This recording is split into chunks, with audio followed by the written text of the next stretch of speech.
Drop it.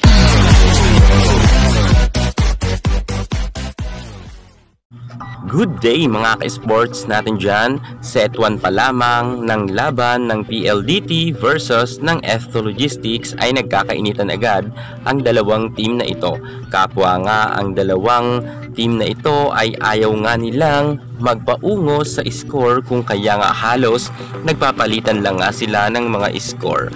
Maganda ang nilalaro ngayon ni Palumata, hindi gaya noon na medyo sablay nga ang kanyang mga spike. Pero ngayon mga ka-sports natin dyan, nagpapakitang gilas nga ang kupunan nga ng PLDT kung saan gusto talaga nilang manalo dito sa set 1. Pero syempre ang F2 Logistics, ang kupunan naman ni Coach Regine Diego, ay hindi rin ito magpapakabog sa PLDT. Maganda ang laban at masasabi ko na match nga ang dalawang team na ito. Bagamat silang dalawang team ay hindi na nga makakapasok sa semifinals, pero gusto pa rin nila na maganda ang kanilang games sa pagtatapos nga ng elimination round. Pero mga ka-sports natin dyan, mukhang hindi rin papayag ang kupunan nga ng PLDT na sila ay bumagsak pa sa standing. At gayon din ang nasabi nating F2 Logistics, sapagkat mababa nga ang kanilang standing, ay gusto rin nilang umangat sa pagtatapos nga ng elimination round. Kahit alam nila na hindi na sila papasok sa semifinals, maganda pa rin ang galawan ngayon ng F2 Logistics, kung saan nga si Abby Moranyo ay isa rin sa mga nagpapakitang gilas at si Myla Pablo ngayon ay binababad na. Pero mukhang hindi maganda to, sapagkat hindi na nga sila pasok sa semifinals, saka lang nila ginagamit or pinapasok sa loob ng court itong si Myla Pablo. Gayunpaman mga ka-sports natin dyan, good news pa rin to para sa mga fans ni Myla Pablo. At least nakikita ninyo si Bagyong Pablo na naglalaro sa loob ng court.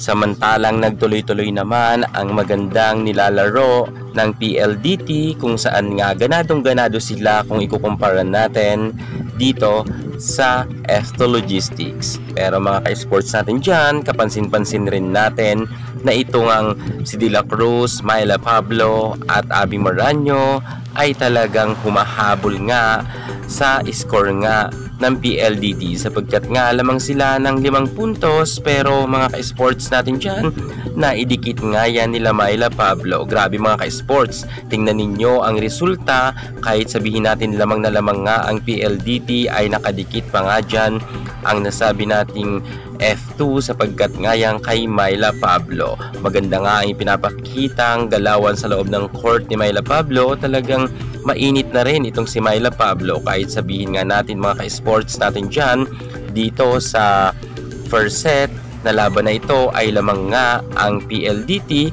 at nanalo nga sila. Pero lumalaban nga ang F2 Logistics. Pero konting push pa mamaya, titingnan natin kung makakabawi ang nasabi nating F2, sapagkat nga nagtapos ang kanilang laban sa score na 21 at 25. Pumabor nga yan sa PLDT. Abangan natin ang pagbawi ng F2 Logistics sa second set, kung makakabawi pa sila.